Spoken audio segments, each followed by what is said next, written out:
Israeli প্রধানমন্ত্রী Benjamin নেতানিয়াহুর বিরুদ্ধে এবার দুর্নীতির মামলায় প্রমাণ দাখিলের সময় পিছনোর দাবি খারিজ এবার আদালতে। আর এর আগে এই মামলা বাতিলের কথা বলেছিলেন মার্কিন প্রেসিডেন্ট ডোনাল্ড ট্রাম্প। ইসরায়েলি প্রধানমন্ত্রী বেঞ্জামিন নেতানিয়াহুর বিরুদ্ধে দুর্নীতির মামলায় প্রমাণ দাখিলের সময় পিছনোর দাবি খারিজ আদালতের। এর আগে এই মামলা বাতিলের কথা বলেছিলেন মার্কিন প্রেসিডেন্ট ডোনাল্ড ট্রাম্প।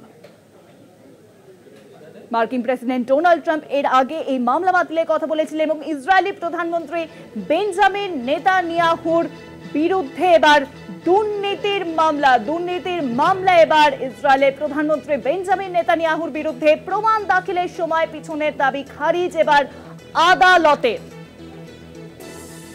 নেতানিয়াহুর বিরুদ্ধে দুর্নীতির মামলা এবার সামনে আসছে।